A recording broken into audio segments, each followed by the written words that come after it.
In a breathtaking twist, a bold cop forces Jason Statham out of his car, publicly humiliating him in front of an astonished crowd, and what happened next defied all expectations, leaving everyone utterly speechless and craving for more. Through the kitchen window, Jason Statham watched sheets of October rain transform his backyard into a shallow lake. 3 months of drought had hardened the soil, making it reject the sudden downpour. Water pooled around the withered tomato plants he'd neglected all summer, their cages leaning like drunken sentinels. Behind him, the answering machine blinked insistently. 4 messages, all from his sister. Jason turned away and pressed his palms against the cool granite countertop. At 42, Jason had perfected the art of stillness. He taught high school literature with methodical precision, lived alone in the colonial house his parents had left him, and maintained a careful distance from anything that threatened to disturb his carefully constructed equilibrium. His colleagues described him as self-contained. His few friends called him private. His sister Anna used less generous terms. If this story interested you, don't forget to subscribe to our channel and like. Tell us which city you're watching us from. We continue. The phone rang again. Jason's shoulders tensed as he let it go to voicemail, Anna's voice filling the quiet kitchen. "Jason, it's me again. Dad's doctor called. They're moving him to palliative care. I need you to call me back, please." A crack of thunder punctuated his sister's plea. Jason reached for the bottle of Merlot he'd opened the night before, pouring what remained into a water glass. Outside, the rain intensified, drumming against the roof like impatient fingers. The Truth About Thomas Statham was a book Jason had closed 20 years ago, shelving it in the darkest corner of his mind. Now, with his impending death, that book was being pulled down, dust flying as long-buried memories surfaced. His father, brilliant, charismatic, and callous, had always preferred Anna, the daughter who reflected his outgoing nature. Jason, introspective like his mother, had learned early to expect less. The doorbell rang, startling him. Through the rain-blurred glass, he could make out a tall figure on his porch. Reluctantly, he opened the door. "Mr. Statham," the man before him was soaking wet, water streaming from his dark hair down his lined face. He held a soggy cardboard box. "I'm Captain Harris. I live in the Blue House on Maple. This was delivered to me by mistake." Jason recognized him vaguely, a widower who'd moved to Lake Ridge 3 years ago. People still referred to him as the new guy in their small Connecticut town. "Thank you," he said, accepting the package. Their fingers brushed, and he noticed a dark stain on his sleeve. "You're bleeding." Captain Harris glanced at his arm. "I was fixing the gutter when your package came. Must have caught it on a nail." "Come in," he said, surprising himself, "at least until the rain lets up." Inside, Jason found himself providing first aid to a near stranger in his kitchen. Captain Harris, he learned, was 51, taught architectural design at the community college, and had moved to Lake Ridge after his wife died of ovarian cancer. His calm demeanor made conversation unexpectedly easy. "You're Thomas Statham's son," he said as Jason wrapped gauze around his forearm. Jason's hand stilled. "How did you—" "Small town," he smiled ruefully. "And I'm on the hospital board. Your father's work establishing the children's wing was before my time, but his portrait still hangs in the main hallway. The philanthropist, the community pillar, the version of Thomas Statham the world knew." "Yes," he said simply, securing the bandage. "I'm his son." Captain Harris studied his face. "I hear he doesn't have much time left." Something in his gentle tone cracked Jason's composure. "That's what they say. And you haven't been to see him?" It wasn't a question. Jason turned away, busying himself with the first aid kit. "My sister handles that side of things." "Ah." Just one syllable, but it contained no judgment.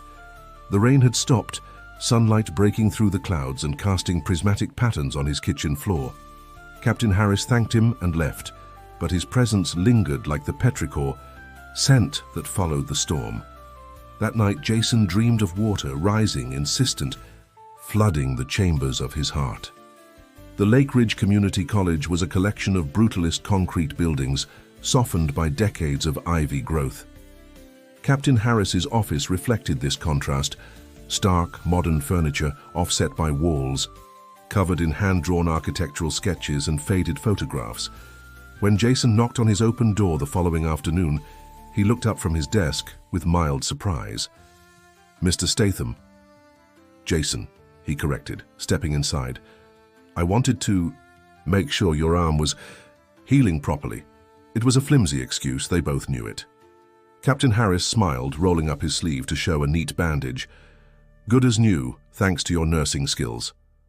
I've patched up enough scraped knees in my teaching career."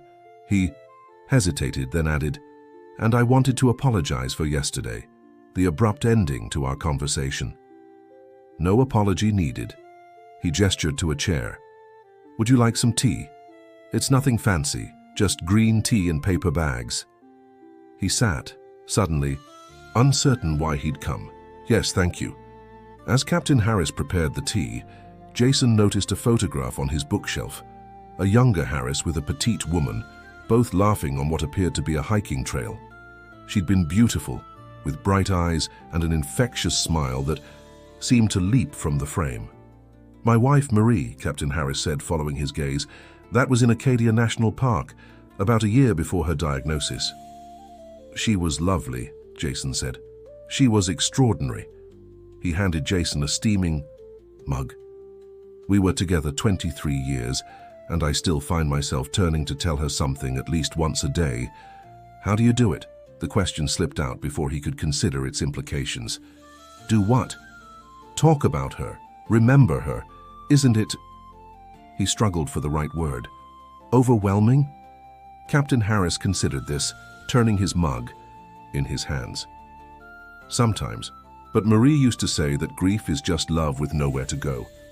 I found that sharing memories gives that love somewhere to exist in the world." The simplicity of his answer made Jason's chest tighten. "My father is dying," he said abruptly. Captain Harris nodded. "I know.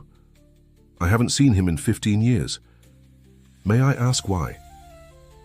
No one had ever asked him directly. People in town either knew fragments of the story or were too polite to inquire. He was...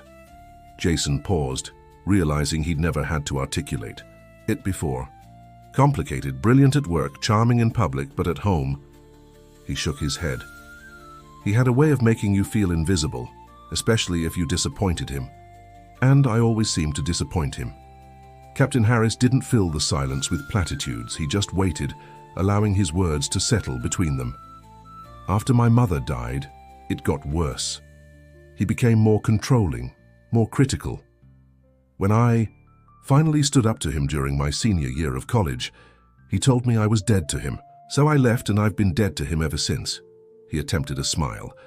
"Apparently dying men get sentimental because now he's asking for me." "And you don't want to go?" "I don't know what I want," he admitted, surprising himself with his honesty. "Part of me wants to tell him exactly what his absence did to me. Another part just wants to preserve the distance I've fought so hard to maintain." "And another part?" Captain Harris asked softly.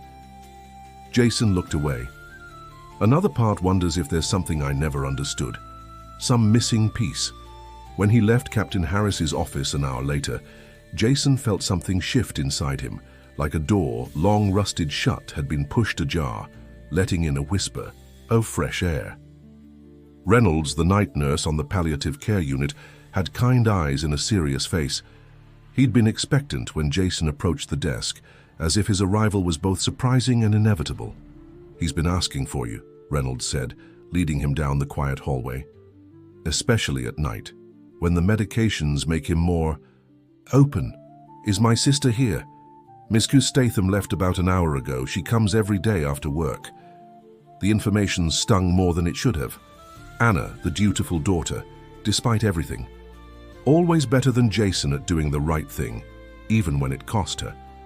Room 412 was dimly lit, medical equipment casting shadows on the wall. Thomas Statham had always been a commanding presence, 6 feet tall with broad shoulders and a booming voice that could silence a room. The man in the bed was a diminished version, skin pulled tight over cheekbones that had once been chiseled rather than gaunt. Jason stood in the doorway, unable to step closer. "You can talk to him," Reynolds encouraged. "Hearing is often the last sense to go. I'll give you privacy." Alone with his father, Jason forced himself to approach the bed. Thomas's breathing was labored, his chest rising and falling in an irregular rhythm. His hands, once strong enough to split firewood, gentle enough to bandage his childhood scrapes, lay motionless on the white blanket. "It's Jason," he said, his voice barely audible. "I'm here."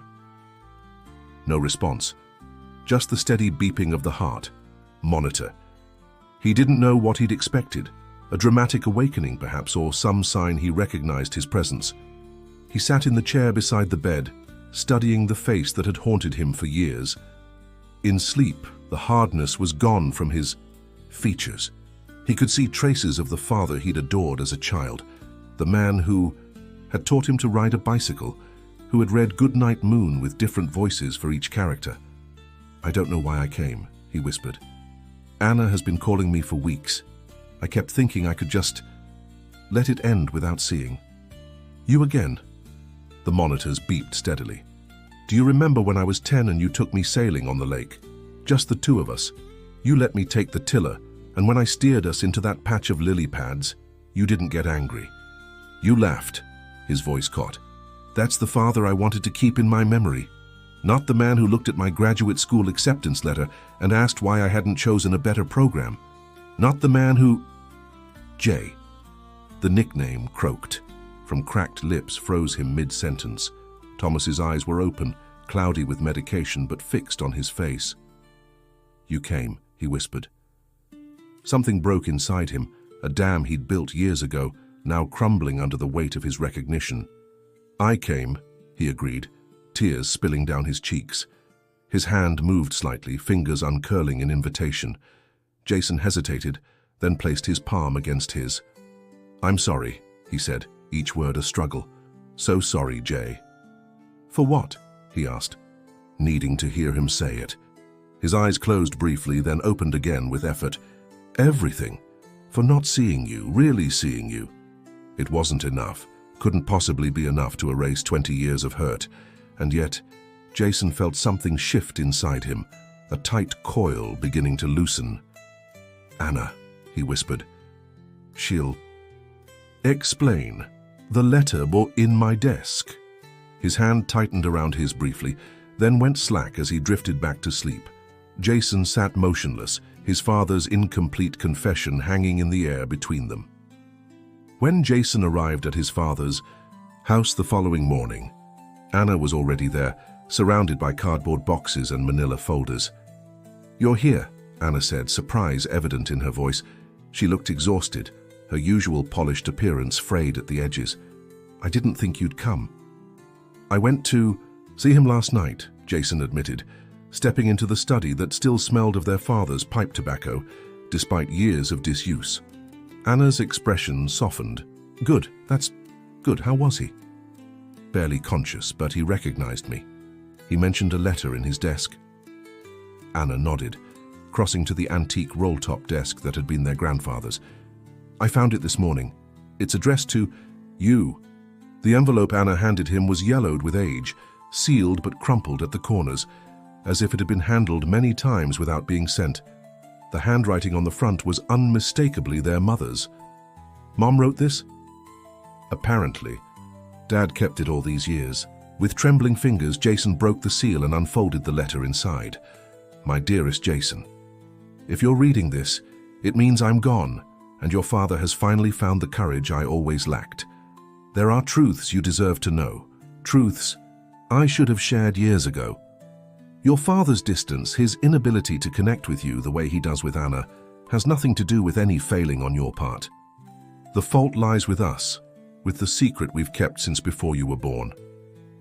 Thomas is not your biological father." The world tilted beneath Jason's feet. He gripped the edge of the desk, aware of Anna hovering anxiously nearby. "Before I married Thomas, I loved another man, David Reynolds, a graduate student like myself. When he died suddenly of an aneurysm, I was devastated and pregnant with you. Thomas, who had always been my friend, offered to marry me, to give my child, you, his name. I accepted, convinced we could build a family on friendship and shared goals. We agreed never to tell you, believing it would only cause pain. But as you grew, the resemblance to David became unmistakable, not just in your appearance, but in your quiet intensity, your love of poetry, your way of seeing the world. Thomas tried, Jason, but each time he looked at you, he saw the man I had loved first, and it created a distance he couldn't bridge. This is not an excuse for how he's treated you. Just a context I hope might help you understand. You deserved better from both of us. All my love. Mom. Jason looked up, vision blurred with tears. Did you know? Anna shook her head. Not until last week. Dad told me when the doctors said he didn't have much time left. He wanted me to help find the letter. Why didn't he just tell me himself? I think... Anna hesitated. I think he was ashamed. Not of you, of himself. Of how he let his insecurity poison your relationship. Jason sank into their father's leather chair, the letter clutched in his hand. Everything makes sense now. The way he'd look at me sometimes, like he was seeing someone else. How he could... to never quite... He couldn't finish. Accept you, Anna supplied softly. I'm so sorry, Jason. I always thought he favored me because I was more like him. I never realized that I wasn't his at all. No, Anna said firmly, kneeling beside the chair. You're my brother. Nothing changes that. In that moment, looking into Anna's eyes, so like their father's, Jason felt an unexpected wave of compassion. For Anna, who had spent years trying to bridge the gap between father and brother. For his mother, who had carried this secret to her grave. For Thomas, who had raised another man's child but couldn't overcome his own heart. Even for himself, the boy who had never understood why he couldn't earn his father's unconditional love. There's more, Anna said gently. Dad has a box of letters and photographs from your biological father. He kept everything. 3 days later, Thomas Statham died peacefully in his sleep. Jason was not at his bedside. He was sitting cross-legged on Captain Harris's living room floor, surrounded by photographs of a young man with his eyes, his chin, his love of Emily Dickinson. He was a poet, he told Captain Harris, showing him a published collection of David Reynolds' work. Mom saved his reviews from literary magazines. He was apparently brilliant.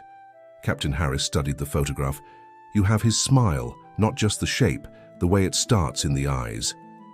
The memorial service was small but well attended.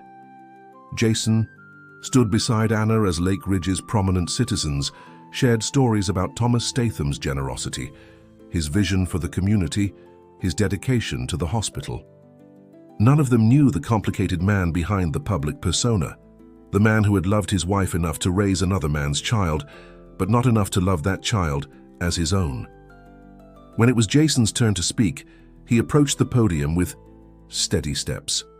My father was a complex man, he began, meeting the curious gazes of those who knew he'd been estranged from Thomas for years. He taught me that people are rarely all good or all bad, that we can hurt the ones we love while still loving them, that we can fail someone and still deserve forgiveness. From the front row, Captain Harris caught his eye and nodded encouragingly. In the end, what matters isn't the time we lost, but the truth we finally shared. Thomas Statham wasn't perfect, but he gave me life in his way, and in these final days, he gave me back a piece of myself I never knew was missing. After the service, as the autumn sun cast long shadows across the cemetery, Captain Harris walked beside him, a steady presence in the midst of his grief. What will you do now? He asked as they reached his car. Jason looked toward the horizon, where the trees were ablaze with October colors. Find out who I am, I suppose, now that I know who I came from. And your teaching? I'll go back next week. My students are halfway through To Kill a Mockingbird. They need me to help them. Understand why it matters. Captain Harris smiled. And will you tell them about complexity? About how people can be both flawed and worthy of compassion? I think I might. He turned to face him fully. Would you like to have dinner tomorrow? I make a decent lasagna. I'd like that very much. As he walked away, Jason felt the weight of his father's letter in his pocket, not lighter exactly, but transformed. Like water that had been ice for too long, finally beginning to flow.